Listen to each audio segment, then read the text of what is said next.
Assalamualaikum warahmatullahi wabarakatuh. Perkenalkan, saya Diva Aulia Putri Hanapi dengan NIM 24108000003. Oke, selanjutnya yaitu materi kedua yang dimana saya akan menjelaskan terkait penerapan integral dalam ekonomi.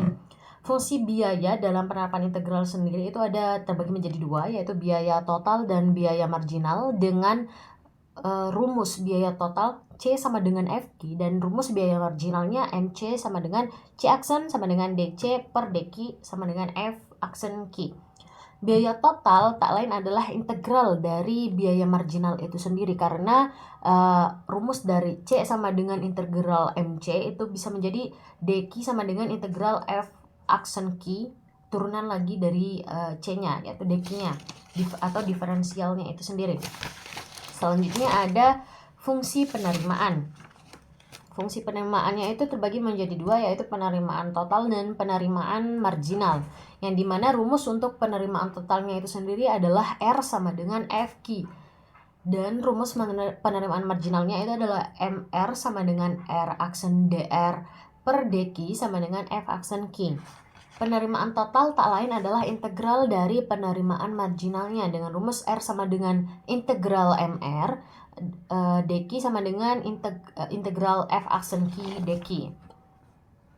Kemudian ada integral tak tentu, itu kembali lagi ke fungsi awal atau erat kaitannya dengan diferensiasi. Kemudian untuk integral tertentu itu akan ada nilai X atau batas atas dan batas akhirnya, batas bawah dan batas atasnya, dan itu erat kaitannya dengan integrasi. Untuk mencari fungsinya itu sendiri harus melalui fungsi awalnya, fungsi asalnya, kemudian independen jadi lebih kecil atau sama. Next itu ada surplus konsumen. Surplus konsumennya itu, besarnya surplus konsumen adalah CS sama dengan integral batas atas tidak diketahui dengan integral batas bawahnya itu 0, sehingga menghasilkan FQ sama dengan DQ minus dikali FQ DQ minus QE dikali PE. Dalam hal fungsi permintaan berbentuk P sama dengan FQ atau CS sama dengan integral batas atas batas bawahnya dikali dengan FP DP.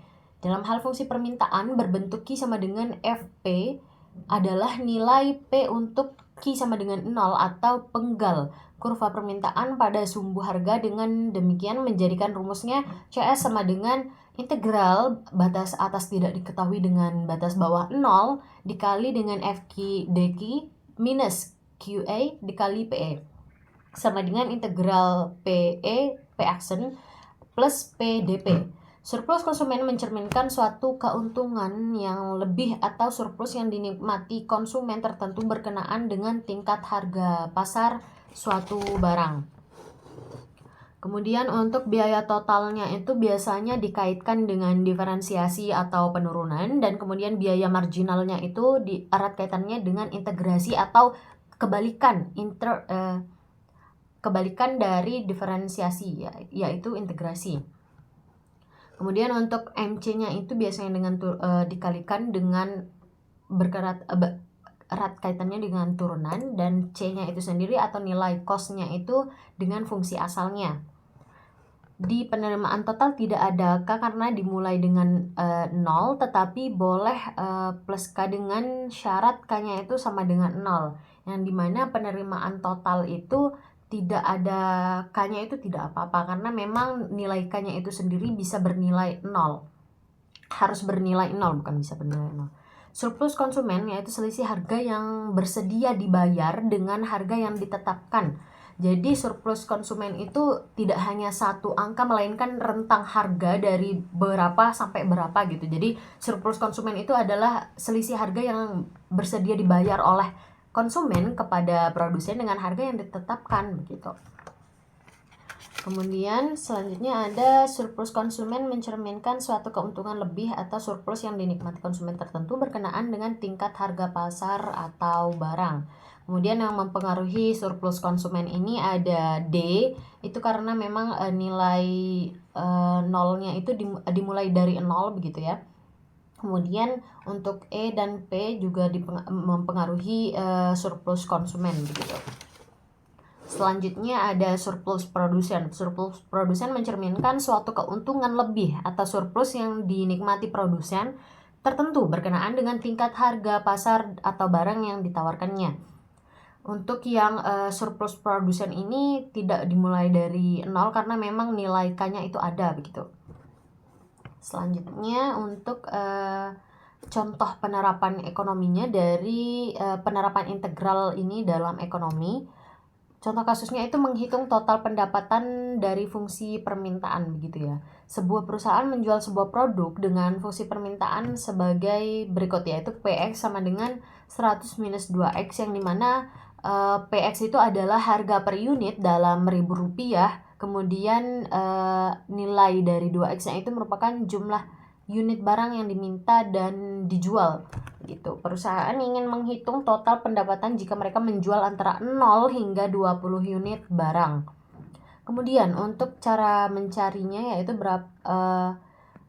ingat bahwa total pendapatan atau revenue itu diperoleh dari R sama dengan